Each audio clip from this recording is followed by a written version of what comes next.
Did you know that a promotion in life is just a new level of emotion? So in this video I want to show you how to handle your emotion and how to give yourself a promotion.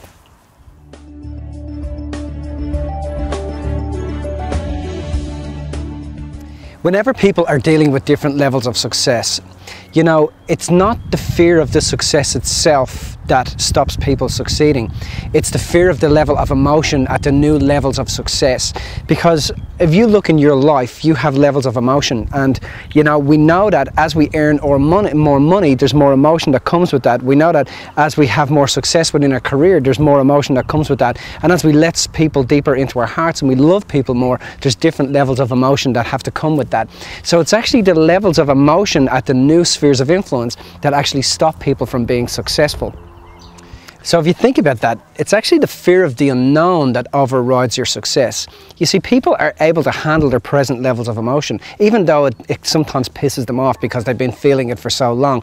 The truth about it is that your brain is constantly looking for the easy way out. It's constantly looking for, you know, to find the quickest fix, the shortest gap. And it doesn't want to actually move because it's able to handle or intellectualize those levels of emotion. So as I said, it's the fear of the unknown that actually frightens people. It's what they don't know that scares people. It's in terms of those new levels and those new spheres of influence. It's the emotion around that actually scares the crap out of people and stops them or gets them to subconsciously sabotage their success within their relationships and also within their career.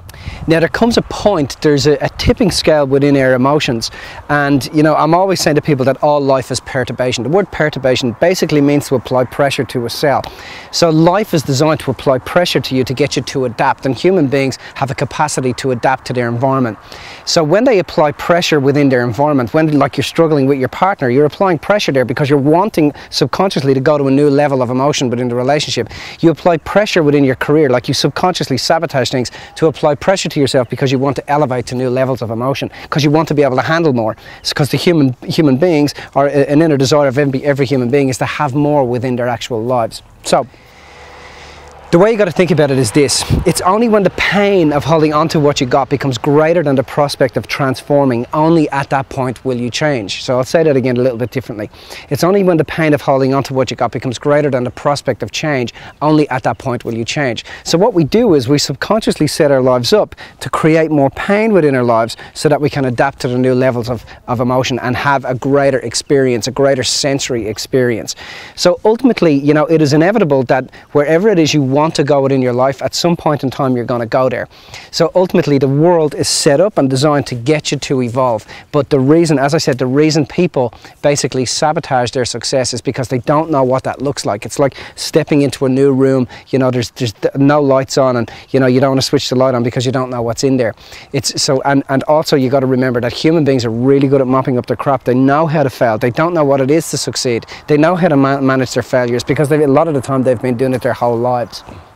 So you have two options in life. The first one is that you do nothing. You put your hands behind your back, you stick your head in the bucket, cross your fingers and hope to Christ everything's going to be all right. That's the first option. The second option is that you stop and you take control, and rather than the universe having to push you, that you actually say, no, you know what, I'm going to do it myself. I get that, you know, it's inevitable that I have to go to these new levels. So what I'm going to do is I'm going to push myself. So I'm going to give you 3 steps in order to do that. This is what I use in order to get myself to different levels of influence. The first one is I ask myself, what am I afraid of? So what am I afraid of? Am I afraid of losing relationships? Am I afraid of leaving people behind? The second thing you got to do is you got to work out where you're already doing those things. So where if you feel you're going to be, if you've become successful, that you're going to leave people behind, ask yourself, okay, who am I leaving behind right now because I'm not being successful?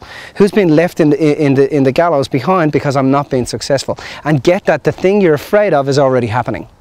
The final one is that you ask yourself, okay, what are 50 benefits to me shifting to a new level, to me allowing someone into my heart, to me having more wealth in my life, to me being more conscious, more awake, more aware? What are 50 benefits to me? How is it going to serve me and the immortal nature of my heart if I allow myself to go to that next level? As soon as you do this, the universe hears you whispering to it, and it'll take you clunk clunk to the next level. The way in which you'll know is that your environment will reflect back the information to let you know that that's happened for you. So remember, environments adapt to transforming humans. When you take responsibility for your own transformation, the environment around you actually adapts and shows you that you're on track.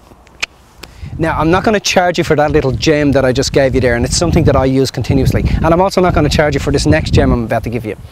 I have what's called the Financial Freedom Convention happening in Melbourne. It's the first time we've ever run one, and what we're doing is over 3 evenings I'm sending out 2 of my mentors to speak to you guys about how you can actually get yourself to be more organized with your finances and show you tricks and tips and ways in which you can actually build your wealth. And it's a free evening, and it's just 3 of them happening 3 consecutive evenings, and you can pick one of them. You'll have the opportunity in a moment to actually do that.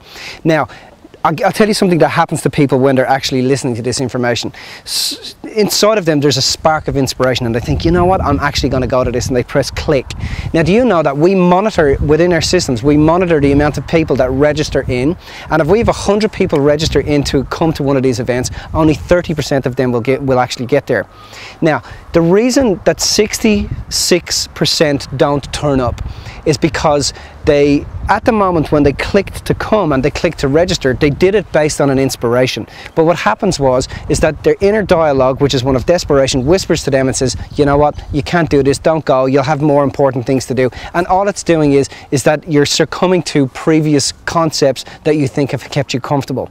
Now, when you become comfortable, the world becomes uncomfortable. And the reason you're listening to this information is because at some level you want to move. The reason you're feeling inspired about coming to this Financial Freedom Convention, which is an amazing convention. We ran one in Western Australia, and it absolutely was huge.